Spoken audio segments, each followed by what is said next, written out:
नमस्ते दोस्तों, आप सभी लोगों का स्वागत है वापस से आपके एक नए वीडियो के अंदर, जिसके अंदर आज का जो हमारा वीडियो है it is totally dedicated for the MCom. यानी कि एमकॉम के अंदर कितने सब्जेक्ट्स आते हैं, कौन से सब्जेक्ट्स के अंदर कितने कितने चैप्टर्स हैं और किस तरीके से आप लोगों को वहाँ पे प्रिपरेशन करनी है। सो आज के वीडियो के अंदर हम लोग यही समझने वाले हैं कि जो भी स्टूडेंट गुजरात यूनिवर्सिटी से अगर एमकॉम करने के लिए देख रहे हैं तो कितने सब्जेक्ट्स उन लोगों को वहाँ पर होंगे जो उन लोगों को स्टडी करना है। जैसा कि आप सभी लोगों को पता है कि एडमिशन का जो प्रोसेस है वो हो चुका है फिनिश। अब यहाँ पर आती है बारी आप लोगों के पढ़ने की। तो कॉलेजेस यहाँ पे कौन से सब्जेक्ट्स के लिए आप लोगों को यहाँ पे प्रिपरेशन करनी रहेगी आपकी एग्जाम के लिए। सो यहाँ पर जैसे कि आप लोग देख सकते हैं स्क्रीन के अंदर कि सबसे पहला एंड दी मोस्ट इंपॉर्टेंट और सबसे बड़ा जो आप बोल सकते हो आपका सब्जेक्ट है वो है आपका बिजनेस रिसर्च मेथोडोलॉजी, जिसको हम लोग बोलते हैं BRS। अब ये जो भी हमारा BRS सब्जेक्ट है, अब इसके अंदर आप लोगों को यहाँ पे ध्यान रखना है BRS यहाँ पर और कुछ नहीं है, ये आपने जो स्टैटिस्टिक्स जो आप लोगों ने पढ़ा है 11th 12th और बीकॉम के अंदर, उन सभी लोगों का थोड़ा सा यहाँ पे क्लब करके इन लोगों ने इन चैप्टर्स को यहाँ पे डिजाइन करा है। तो ये जितने भी चैप्टर्स है, जैसे कि BRS के अंदर अगर मैं बात करता हूँ आप लोगों को, तो टोटल 4 यूनिट्स यहाँ पर आने वाले हैं। और ये जो पूरा सब्जेक्ट्स है it's and 70 marks of subject. जैसे कि आप लोगों को पता ही है कि भाई इसकी एग्जाम जो होती है वो 70 मार्क्स की होने वाली है, जो गुजरात यूनिवर्सिटी लेने वाले हैं। और 30 मार्क्स की जो एग्जाम है वो आपके लोगों को क्या होती है, इंटरनल होती है। अगर यहाँ पर अभी एज एन न्यू NAP की अगर मैं बात करता हूँ तो इन लोगों ने ये चीज़ को थोड़ा सा रिप्लेस करके यहाँ पर क्या कर दिया है, 50 जो है वो आपका इंटरनल एग्जाम का होगा और 50 जो है वो आपका एक्सटर्नल एग्जाम, या तो आप बोल सकते हो कि जो एग्जाम GU लेने वाला है वो। सो उसके बेस पे इस तरीके से टोटल 100 मार्क्स का एग्जाम आप लोगों का लिया जाता है। तो आप लोगों को दोनों के लिए तैयार रहना है कि अगर ओल्ड पॉलिसी में अगर आप लोगों का एग्जाम आ रहा है तो आप लोगों का 70-30 का रेशो रहेगा, और अगर न्यू NAP के हिसाब से आप लोगों का अगर एग्जाम आ रहा है तो आपका 50-50 का रहेगा, जिसके अंदर 50 मार्क्स जो इंटरनल कॉलेजेस देती है और 50 मार्क्स जो आप लोगों का एक्सटर्नल गुजरात यूनिवर्सिटी के एग्जाम के थ्रू आप लोगों को वहाँ पे लाने रहते हैं। तो इस सारी चीज़ों के लिए प्रिपरेशन करने के लिए आप लोगों को यहाँ पर सबसे पहले BRS की अगर बात करता हूँ तो यूनिट नंबर 1 जो है वो आपका इंट्रोडक्शन टू द रिसर्च करके है। यूनिट नंबर 2 जो है data collection and the description, यानी कि यहाँ पर आप लोगों का बेसिक जो आप लोगों ने 11th-12th के अंदर पढ़ा है, data collection, statistical data sampling, method classification, tabulation and presentation. तो ये इस तरीके से यहाँ पर आप लोगों का यूनिट 2 बताया गया है। यूनिट 3 एंड यूनिट 4 जो है it is N most important unit. क्यों? बिकॉज कि ये दो जो यूनिट है ये आपके प्रैक्टिकल वाले यूनिट है, जिसके अंदर से आप लोगों के वहाँ पे मार्क्स स्कोर होने के चांसेस बहुत ज़्यादा रहते हैं। तो ये जितने भी प्रैक्टिकल यूनिट्स है, मतलब यूनिट 3 के अंदर टोटल 4 चैप्टर है और यूनिट 4 के अंदर टोटल 5 चैप्टर है। तो ये 5 चैप्टर और ये 4 चैप्टर के लिए यहाँ पर आप लोगों को मैं पूरे के पूरे डिटेल वीडियोस बना के देता रहूँगा। और डिटेल वीडियोस कहाँ पर अपलोड होंगे वो चीज़ का, यूनिट 4 के अंदर टोटल आप लोगों के यहाँ पे 5 चैप्टर्स है। सो इसी तरीके से और कौन से सब्जेक्ट्स है, तो सेकेंड सब्जेक्ट जो है वो है हमारा अकाउंट फॉर मैनेजर। ये भी हमारा यहाँ पर प्रैक्टिकल सब्जेक्ट है। अकाउंट फॉर मैनेजर जो है ये भी हमारा क्या यहाँ पर प्रैक्टिकल सब्जेक्ट रहेगा। अब ये जो प्रैक्टिकल सब्जेक्ट्स है इसके अंदर आप लोगों को ध्यान रखना है कि प्रैक्टिकल सब्जेक्ट्स की एग्जाम किस तरीके से होने वाली होती है। तो देखो यहाँ पर इन लोगों ने पहले ही दे दिया है कि भाई ये न्यू सिलेबस के हिसाब से है और आपको कौन सी बुक किसके लेनी है वो चीज़ भी आप लोगों को यहाँ पे ध्यान रखना है। प्रैक्टिकल के लिए ऑलमोस्ट ट्राई करो कि आप लोग सुधीर प्रकाशन की बुक को यहाँ पे प्रेफर करो, जैसे कि यहाँ पे BRS के अंदर भी कौन सी है, सुधीर प्रकाशन है। और थियरी के अंदर वहाँ पे आप लोग क्या है, कुमार प्रकाशन को प्रेफर कर सकते हो। अब यहाँ पर आगे अगर मैं बात करता हूँ अकाउंट फॉर मैनेजर के अंदर, तो यूनिट 1 के अंदर यहाँ पर थोड़ा सा अकाउंटिंग का ओवरव्यू की बात करिए। यहाँ पे सेकंड बोलो तो फाइनेंशियल स्टेटमेंट एनालिसिस है, जिसके अंदर सबसे पहला चैप्टर है रेशियो एनालिसिस, दूसरा जो है वो हमारा कैश फ्लो है।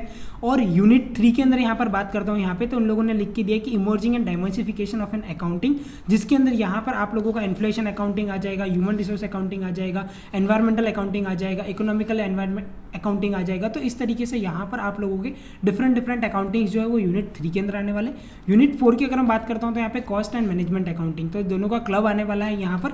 तो कुछ चैप्टर्स भी होंगे और कुछ थियरी भी होंगे। बेसिकली ये जो होगा ये आपका ऑलमोस्ट थियरी के अंदर ही जाएगा। यूनिट 4 जो है वो आपका वो, तो इस तरीके से यहाँ पर आप लोगों का अकाउंट फॉर मैनेजर रहेगा जो आप लोगों को प्रिपेयर करना है। और पेपर पैटर्न जो है वो हर एक का आप लोगों को ध्यान रखना है। हर एक का यहाँ पे पेपर पैटर्न क्या है, सेम ही रहेगा, 70-30 या तो 50-50। न्यू एजुकेशन पॉलिसी के अंदर अगर आप लोग एग्जाम देने का सोच रहे हैं तो आप लोगों को यहाँ पे 50-50 में देना है। और अगर ओल्ड मतलब कि जो रिपीटर्स है, जो लोग रिपीटर्स के बेस पे एग्जाम दे रहे हैं, उन लोगों का 70-30 का जो मेथड है वो वहाँ पे फॉलो होगा।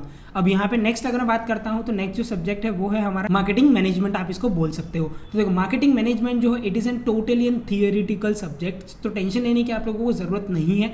थियोरिटिकल सब्जेक्ट जो भी है उसके भी वीडियो मैं यहाँ पे यूट्यूब के ऊपर अपलोड करूँगा।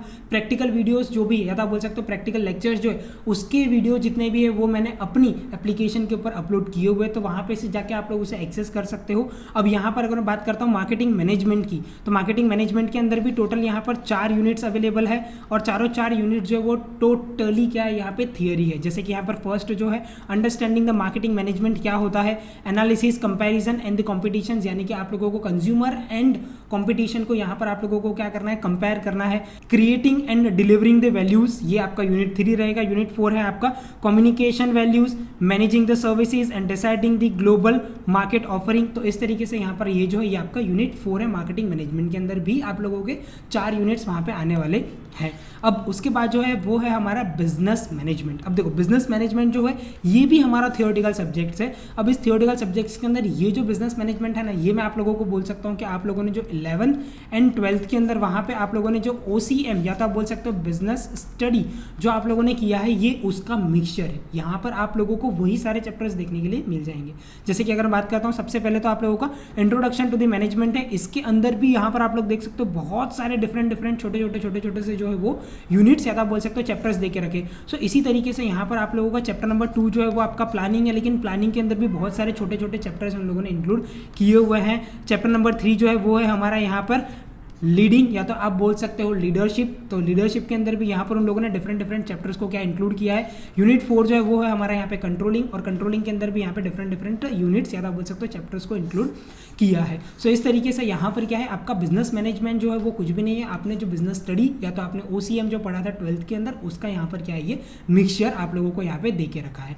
अब नेक्स्ट जो है वो है हमारा एक और प्रैक्टिकल सब्जेक्ट्स जिसको हम लोग बोलते हैं फाइनेंशियल मैनेजमेंट। और ये जो पर्टिकुलर बुक है ये बहुत ही ज़्यादा इंटरेस्टिंग बुक है, बहुत ही ज़्यादा अच्छी सी बुक है, बहुत ही समझने वाली बुक है, बिकॉज इसके अंदर जो प्रैक्टिकल्स दे के रखे वो बहुत सारे और बहुत अच्छे प्रैक्टिकल्स दिए हुए हैं। अब यहाँ पर फाइनेंशियल मैनेजमेंट की अगर मैं बात करता हूँ तो इसके अंदर भी टोटल 4 यूनिट है। तो आप लोगों को एक कॉन्सेप्ट तो क्लियर हो गया होगा कि आपके यूनिट जो है वो कितना आने वाले हैं। टोटल आपको सिर्फ और सिर्फ 4 यूनिट आने वाले। अब 4 यूनिट के अंदर कितने भी चैप्टर्स हो सकते हैं, वो चैप्टर्स का कोई वहाँ पे जजमेंट नहीं है, कोई भी वहाँ पर कुछ क्लैरिफिकेशन नहीं है। हाँ, आप लोगों को यूनिट जो है वो 4 है। और ध्यान रखना एक यूनिट जो होता है वो कितने मार्क्स कैरी करता है, इट इज़ एन 25%। अब हमेशा ध्यान रखो कि जब कभी भी आपको 4 यूनिट्स आते हैं तो 4 यूनिट्स के अंदर इसी तरीके से वेटेज को डिवाइड करा जाता है 25 तब जाके वो क्या होता है वहाँ पे 100 मार्क्स को वो लोग कवर करते हैं। या तो आप बोल सकते हो यहाँ पर ये जो होंगे हमारे क्या होंगे 4 क्रेडिट्स होंगे। 4 क्रेडिट्स यानी कि 1 क्रेडिट्स इक्वल्स टू 25%। तो इस तरीके से यहाँ पर आप लोगों को ध्यान रखना है कि किस तरीके से मार्क्स, किस तरीके से पेपर पैटर्न को वहाँ पर डिज़ाइन करा जाता है। अब फाइनेंशियल मैनेजमेंट की अगर मैं बात करता हूँ यहाँ पे, तो फाइनेंशियल मैनेजमेंट के अंदर यहाँ पर और भी छोटे से चैप्टर्स यूनिट 1 में दिए हुए। यूनिट 2 में भी time value of money, risk management, valuation of and securities. Unit 3 के अंदर इन्वेस्टमेंट डिसीजन में भी लॉन्ग टर्म शॉर्ट टर्म के इन्वेस्टमेंट डिसीजन किस तरीके से लिए जाते हैं, ये चीज़ मैं आप लोगों को वहाँ पर ज़रूर से समझाऊंगा कि किस तरीके से लिए जाते हैं। बिकॉज अभी कुछ बजट के अंदर चेंजेस हुआ है जिसकी वजह से बहुत ज़्यादा मज़ा आने वाली है। Financing and the dividend decisions. अब यहाँ पर फाइनेंसिंग और डिविडेंड के डिसीजंस कंपनी किस बेसिस पे लेती है, किस तरीके से लिए जाते हैं वो सारे डिसीजन, तो वो चीज़ भी मैं आप लोगों को यहाँ पर बताने वाला हूँ। तो ऐसा यानी कि तो इस तरीके से यहाँ पर आप लोग देख सकते हैं कि टोटल जो है वो आप लोगों को कितने चैप्टर्स यहाँ पर आने वाले हैं और कितने यूनिट्स आप लोगों के होने वाले हैं और कितने सब्जेक्ट्स हैं। तो आप लोगों को ध्यान रखना है आपके टोटल 6 सब्जेक्ट्स हैं और 6 सब्जेक्ट्स के अंदर वहाँ पे जितने भी यूनिट्स आने वाले हैं, यूनिट तो हमेशा ध्यान रखो 4 ही है। 4 को अलग अलग चैप्टर्स के अंदर उन लोगों ने डिवाइड कर दिया गया है और इसकी जो भी इन्फॉर्मेशन है वो मैंने आप लोगों को आगे ऑलरेडी बता दी कि किस तरीके से मार्क्स एंड वेटेज को वो लोग कैलकुलेट करते हैं। सो मिलते हैं अपने नेक्स्ट लेक्चर में जहाँ पर हम लोग यही सारे सब्जेक्ट जो है उसी को लेकर वीडियोस प्रिपेयर करेंगे, जिससे क्या है कि आप लोगों के एग्जाम के अंदर आप लोगों को बेनिफिट मिल सके। और अगर आप लोगों ने यहाँ तक वीडियो देखा ही है तो इस वीडियो को आप अपने सारे एमकॉम फ्रेंड्स के साथ शेयर कर दीजिए, जिससे क्या है कि उन लोगों तक भी ये सारी इन्फॉर्मेशन पहुंच सके, उन लोगों को भी इसका बेनिफिट मिल सके। तब तक के लिए bye and thank you so much.